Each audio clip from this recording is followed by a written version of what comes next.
If you've been learning math for a while, then you probably already know a thing or two about fractions. And if you've ever had to, well, break a cookie in half to share with a friend, well, then you've used fractions in real life. Oh, well, thank you. That's because fractions are used to represent smaller pieces or parts of things. When you're first learning about fractions, it can help to draw pictures to see how they work. So let's start by drawing a circle. Now this circle represents what we call a hole. Now, not the kind of hole you can fall into, more like a whole cookie or a whole pizza. Now if we divide that circle or whole amount into 4 parts, then we call each of those parts a fraction of the original whole circle. Because this is math and not art, we can't just keep on drawing pictures. We need to learn how to write out fractions using the language of math. Yep, you guessed it. That means using numbers. Unlike a regular number, to write a fraction you need 2 numbers. One number on top, one number on bottom, and a line between them. I'll explain exactly what the line's for later in the video. But for now, let's figure out what those 2 numbers mean. Remember, fractions are used to represent parts of something. And the number on the bottom tells us how many parts that something is divided into. The number on top tells us how many of those parts we have. For example, let's write a fraction for our drawing here. I divided the circle into 4 parts, right? So the number on the bottom will be 4. And I still have all 4 of those parts, so the number on top will also be 4. I have 4 out of 4 parts. That means I still have a whole circle. But what if somebody came by and took away 1 part from the circle? Well, the circle's still divided into 4 parts, so the bottom number would still be 4. But I only have 3 of those parts left. So that means the top number will change to 3. So I have 3 over 4, or 3/4 of a circle. Make sense so far? Good. Let's try another example. Let's say that I divide a rectangle up into 8 parts, and I give you 3 of those parts. Since the total number of parts is 8, the bottom number will be 8. And since you have 3 of those parts, the top number will be 3. So the fraction I'm giving you is 3 over 8, or 3/8 of the rectangle. No need to think.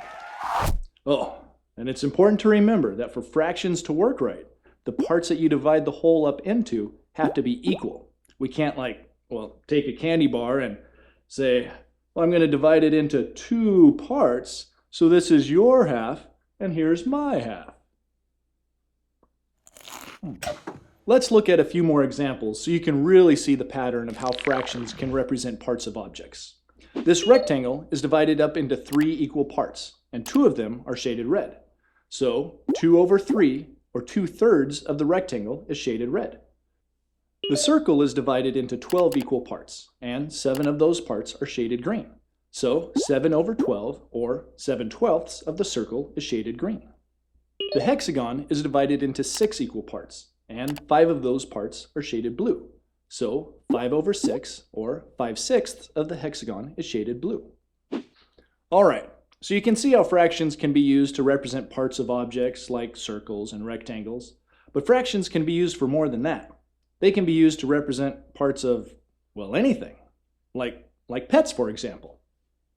Let's say you have 7 pets, 4 dogs, 2 cats, and a big fat hamster. Well, that means that 4 over 7, or 4/7 of your pets are dogs, and 2 over 7, or 2/7 of your pets are cats, and 1 over 7, or 1/7 of your pets are hamsters. It also means that your house probably smells like a pet store. Okay, so fractions can be used to represent anything from parts of a circle to kitty cats. But did you know that fractions can also be used to represent things you can't even see? Well, like a test score, for example. Let's say you take a math test and there's 20 questions on the test, and you get 17 of those questions right. That means that you got 17 over 20, or 17/20 of the questions right. All right, so that's the basic idea of how fractions can be used to represent parts of things. But there's a lot more to fractions than that. In the next section, we're going to be looking at some of the other things we can do with fractions. But before that, let's review. Fractions are used to represent parts of a whole. Fractions are written in the form of a top number over a bottom number with a line between them. The bottom number represents how many parts the whole is divided into, and the top number represents how many of those parts you have. And finally, the parts that a whole is divided up into must be equal for fractions to work right. To really understand how fractions are used to represent parts of things, be sure to do the exercises. And I'll see you in section 2. Learn more at mathantics.com.